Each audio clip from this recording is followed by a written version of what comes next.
তারাবির নামাজের নিয়ত কিভাবে করব? ইয়াং পোলাপান তারাবি পড়তে যায় না, কিরে বাবা তারাবি পড়তে যাস না কেন? বলে হুজুর এখন তারাবির দোয়া মুখস্থ হয় নাই। তারাবির সালাতের রাকাত বিতর্ক এড়িয়ে চলুন, রাকাত নিয়ে বিতর্ক করবেন না। 8 রাকাত 20 রাকাত নিয়ে যে মারামারি এই দেশে, এটা শয়তানের ফন্দি। সূরা তারাবি পড়া বেশি উত্তম নাকি খতম তারাবি পড়া উত্তম? তারাবির নামাজে কি সুন্নত না নফল নাকি ওয়াজিব? তারাবির নামাজের নিয়ত কিভাবে করবেন? কার মুখস্থ আছে তারাবির নিয়ত? নামাইতুয়ান বলেন, কার মুখস্থ আছে? একজন বলেন অন্তত। তারাবির নিয়ত কে বলতে পারবে? বলেন বলেন ভাই। মাশাআল্লাহ মাশাআল্লাহ, এই ভাইয়ের পুরস্কার দেওয়া উচিত। বসেন, আপনি অনেক কষ্ট করে মুখস্থ করছেন। ভাই, তারাবির নামাজ বা যে কোনো নামাজের নিয়ত জরুরি। নিয়ত ছাড়া কোনো আমল হবে না। কিন্তু নিয়তটা হলো মনের ইচ্ছার নাম। নিয়তটা কিসের নাম? আমি ভাইকে দিয়ে নিয়তটা কেন শুনছি সেটা আপনারা জানেন? জানেন না আপনারা। আমি ওনাকে দিয়ে কেন শুনলাম বলেন তো? কে বলতে পারবেন? কে বলতে পারবেন না? আমি ওনার দিয়ে এই জন্য শুনছি যে ওইটা আমার জানা ছিল না। এটা হলো সত্য কথা। ওইটা আমি নিজেও জানি না। নামাইতুয়ান দিয়ে শুরু এটা জানি, কিন্তু বাকি শেষেরটা আমি জানি না। এই জন্য আমি চাইছি একটু শুনতে আর কি। আমি জানি না এই জন্য যে কোরআন হাদিসে কোথাও পাই নাই। এখন ভাইরা কেউ পাইলে তো ভিন্ন কথা, আমি কোথাও পাই নাই। এই নিয়ত মুখে এরকম গদবাদা উচ্চারণ করা, হ্যাঁ এটা পাইছি আমরা ছোটবেলা বোগদাদি কায়দায়। বোগদাদি কায়দা এটার জন্য কত মাইদ্যরে হয়তো খাইছি, পাইয়া তখনই ভুলে গেছি। এটা পরবর্তীতে কোরআন হাদিসে যেহেতু পাই নাই, এই জন্য আর আমরা ওটা মুখস্থ করি নাই। ভাইরা আমার, নামাজের জন্য এরকম নামাইতুয়ান, এরকম গদবাদা যে দোয়া আমরা শিখেছি, এগুলোর কোনোটি কোরআন বা সুন্নাহর কোথাও আমরা নিয়ত করব মন থেকে যে আমি তারাবির নামাজ পড়ছি, বাস এটা আমার ইন্টেনশন আছে, নিয়ত আছে, মনে আছে, এটাই যথেষ্ট। মুখে উচ্চারণ করা জরুরি না, এবং মুখে উচ্চারণ করা এটা সুন্নাহও না। নবী সাল্লাল্লাহু আলাইহি ওয়াসাল্লাম শেখানো না এটা আমাকে। ইবাদত করতে হবে তার পদ্ধতিতে। কোনো হাদিসে যদি উৎসাহ দেওয়া না থাকে, আমি কেন সেটা করতে যাব, কসরত করতে যাব? তবে হ্যাঁ, নিয়তটা হলো অন্তরের ইচ্ছার নাম, সেটাই যথেষ্ট। আলাদা মুখে নামাইতুয়ান পড়ার দরকার নেই। আচ্ছা, আরেকটা কি? তারাবির দোয়া মুনাজাত। তারাবির দোয়া ওই যে 4 রাকাত পর পর কি পড়ে? সুবহানাজিল মুলকে ওয়াল মালাকুতে। আমি এর দূরই পারি শুধু। এরপরে কি আছে? আচ্ছা, কি কি জানি আছে। তো এগুলো আসলে কোনো কোরআন হাদিসে নাই। যেহেতু কোরআন হাদিসে নাই, সেজন্য আমি পাই নাই। কোরআন হাদিস থাকলে তো পাইতাম। বুঝে আসছে কথা? আমরা একসময় দেখছি যে ইয়াং পোলাপান তারাবি পড়তে যায় না, কিরে বাবা তারাবি পড়তে যাস না কেন? বলে হুজুর এখনো তারাবির দোয়া মুখস্থ হয় নাই। বুঝতে পারছেন? তো তারাবির নামাজের জন্য 4 রাকাত পর পর দোয়া পড়া, এটা তারাবির সাথে এর কোনো সম্পর্ক নাই। দোয়া পড়ার কোনো প্রয়োজন নাই। 4 রাকাত পর একটু অবসর দেয় ইমাম সাহেব, এটা রেস্ট। আপনি এটা একটু পানি খাবেন, দরকার একটু হাত পা এদিক সেদিক করবেন, একটু রেস্ট করবেন, একটু শরীরটা এলায়া বসবেন, দরকার একটু পেশাবজু করে চলে আসবেন। এটা হলো রেস্টের সময়। তারাবি মানে হলো আরাম করে করে পড়া, 4 রাকাত পর রেস্ট দেওয়া। ওই মধ্যপ্রাচ্যের লোকরা, মিডল ইস্টের লোকেরা আছে, আমাদের দেশেও কোনো কোনো মসজিদ দেখা যায় 4 রাকাত পর পর একটু খেজুর, একটু পানি, একটু চা, একটু খায় মানুষ। তো এটা তো রেস্টের সময়। আপনি রেস্ট না করে কি করতেছেন? ইমাম সাহেব এতক্ষণ পড়ছে, হাফেজ সাহেব দুমায়া টানছে, আপনি তো এতক্ষণ শুনছেন বৈশাখ, কোনো ডিউটি ছিল না। এখন 4 রাকাত পর বরং আপনি আরো ডিউটি শুরু করে দিচ্ছেন, সুবহানাজিল মুলকি ওয়াল মালাকুতে। তাহলে রেস্ট হলো না, রেস্টে উল্টাটা হলো? এগুলার কোনো প্রয়োজন নাই। এগুলো কোরআন হাদিসে নাই। কোরআন হাদিসে যেটুকু আছে সেটুকু আপনি তারাবি নামাজে তেলাওয়াত সুন্দর করে মনোযোগ দিয়ে শুনবেন, নামাজ সুন্দর করে পড়বেন, বাস শেষ। এর বাইরে আলাদা কোনো নিয়ত বা দোয়ার প্রয়োজন নাই। আমার প্রিয় ভাইরা, ধীরস্থির ভাবে কোরআন তেলাওয়াত করুন, তাড়াহুড়ো করে নয়। আনাস রাদিয়াল্লাহু তাআলা আনহু বলতেন, রুব্বা কারিলিল কোরআন ওয়াল কোরআনু ইয়ালআনহু। কোরআনের অনেক কারি আছে যারা কোরআন পড়ে কিন্তু সওয়াব পায় না, বরং আল্লাহর কোরআন তার বিরুদ্ধে আল্লাহর দরবারে নালিশ করে, আল্লাহ লানত করতে থাকে। আমরা কি ওই রকম কোরআনের তেলাওয়াতকারী হতে চাই? না। ধীরস্থির ভাবে ওয়ারাত্তিলিল কোরআনা তারতিলা, তারতিলের সাথে পড়বেন। বিষ্ণু ঈসা ইসলাম কানা ইয়ামুদ্দু সাওতাহু মাদ্দান, টেনে টেনে পড়তেন।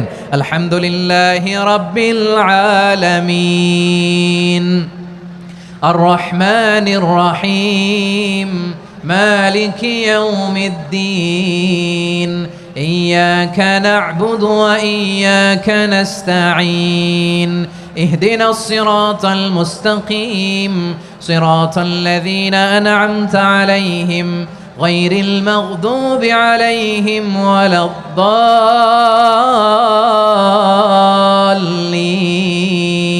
পড়েন আমিন।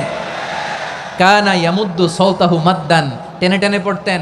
ওয়া কানা ইউকাত্তিউ আয়াতাহু, ইউকাত্তিউ আয়াতান আয়াতান, প্রত্যেক আয়াত পড়ে পড়ে তিনি থামতেন। এভাবে কোরআন পড়তে হবে। বিষ্ণু ইসলাম প্রতি আয়াত শেষে থামতেন, টেনে টেনে পড়তেন, তার তিলের সাথে পড়তেন, সুর করে পড়তেন। মানলাম ইয়াতাগান্না বিল কোরআন ফালাইসা মিন্না, যে সুর করে কোরআন পড়ে না সে আমার উম্মত হতে পারে।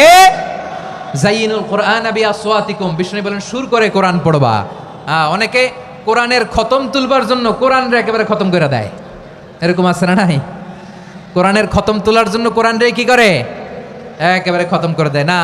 আপনি ধীরস্থিরভাবে পড়ে যদি খতম দিতে পারেন মাশাআল্লাহ, না পারলে যতটুকু পারেন পড়বেন।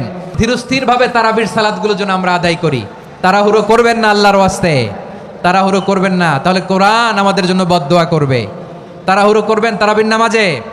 তারাবির নামাজ সালাতুত তারাবিহ মানে বিশ্রামের নামাজ, আর আমরা পড়ি সলাতুল কিতার, রেলগাড়ির মতো নামাজ। চিল্লায় বলেন ঠিক কি না? না, এরকম করবেন না। ইমাম সাহেবদেরকে আশ্বস্ত করুন যে ইমাম সাহেবরা আমরা পিছনে আসি আপনাদের সাথে, আপনি আস্তে আস্তে পড়েন, তার তিলের সাথে পড়েন, ধীরস্থিরভাবে তারাবির সালাত পড়বেন। সারা বছর এই সুযোগ হয় না দাঁড়িয়ে কোরআন শোনার, এরকম আয়োজন ব্যবস্থাপনা সারা বছর আর আমরা পাই বলেন তো না। তারাবির সালাতের রাকাত বিতর্ক এড়িয়ে চলুন, রাকাত নিয়ে বিতর্ক করবেন না। 8 রাকাত 20 রাকাত নিয়ে যে মারামারি এই দেশে, এটা শয়তানের ফন্দি। চিল্লায় বলেন এটা কার ফন্দি? আমরা 20 রাকাত পড়ি, আপনারা হয়তো 8 রাকাত পড়েন, কোনো অসুবিধা নাই। আমরা যারা 20 রাকাত আমরা পড়তেছি, আমরা 20 রাকাতের কথাই বলি, 20 রাকাত আমরা পড়বো আজীবন। সৌদি আরবে মক্কা মদিনায় 20 রাকাত পড়ে, কোনো অসুবিধা নাই। অন্যান্য মসজিদগুলোয় 8 রাকাত পড়ে, এই নিয়ে এদের মধ্যে মারামারি আছে? হ্যাঁ, এই জন্য রাকাত বিতর্ক এড়িয়ে চলবেন। প্রিয় ভাইয়েরা, আপনার আমল আল্লাহর কাছে কবুল হবে সংখ্যার বিচারে না উত্তমতার বিচারে বলেন তো? সংখ্যার বিচারে না উত্তমতার বিচারে? উত্তমতার বিচার। কত চমৎকার ভাবে আপনি আল্লাহর সামনে দাঁড়াতে পারছেন এটা বিবেচ্য। রুকু সেজদাগুলো সুন্দরভাবে করবেন। রুকু থেকে সোজা হয়ে দাঁড়ানো ওয়াজিব, 2 সেজদার মাঝখানে সোজা হয়ে বসা ওয়াজিব। এই তা'দিলুল আরকান বাদ দিলে হানাফি মাযহাব মতে সৌ সেজদা দিতে হবে, অন্য মাযহাব মতে নামাজই হবে না, আপনার নামাজই হবে না। এই জন্য ধীরস্থির ভাবে তারাবির সালাত যেন আমরা আদায় করি। পারা যাবে তো ইনশাআল্লাহ? সূরা তারাবি পড়া বেশি উত্তম নাকি খতম তারাবি পড়া উত্তম? অবশ্যই যদি আপনি কোরআনে কারিমের খতম পড়তে পারেন সূরা তারাবির চাইতে সেটা উত্তম, এতে কোনো সন্দেহ নাই। সূরা তারাবিতে তো সামান্য ছোট ছোট আপনি কেরাত পড়বেন, আর খতম তারাবিতে বড় বড় কেরাত পড়বেন, তো কোরআন বেশি তেলাওয়াত করাটা তো অল্প তেলাওয়াত করার চাইতে বেশি উত্তম, সেটা তো বলাই বাহুল্য। এই জন্য অবশ্যই খতম তারাবি উত্তম। কিন্তু খতম তারাবি যদি তুফান মিল গতিতে হয়, 5G 6G গতিতে হয়, তাহলে সেই খতম তারাবি যদি হয় যেই খতম তারাবিতে কি পড়েন হাবেশ সাহেবের শুধু ইয়া আলামুন আর তালামুন ছাড়া কিছু না বুঝেন, তাহলে ওই রকম খতম তারাবি পড়ার চাইতে সূরা তারাবি পড়া উত্তম। কথা কি বুঝতে পারছেন? যদি হাবের সাহেব মাঝখানে কি পড়ে কিছুই বুঝেন না, শেষে শুধু আলামুন আর তালামুনের টান দেখে বুঝতে পারলেন যে এখন রুকুতে যাবে, তাহলে এই তারাবি পড়া আর না পড়াতে কোনো পার্থক্য নাই। অনেক জায়গাতে এরকম তারাবি পড়ে, ওই যে সোশ্যাল মিডিয়াতে কিছু কিছু ভিডিও পাওয়া যায়, হ্যাঁ, দেশের বাইরের, যে এমন গতিতে তারাবি পড়ে যে আপনি 3 আয়াত পড়তে না পড়তে তার 1 রাকাত শেষ।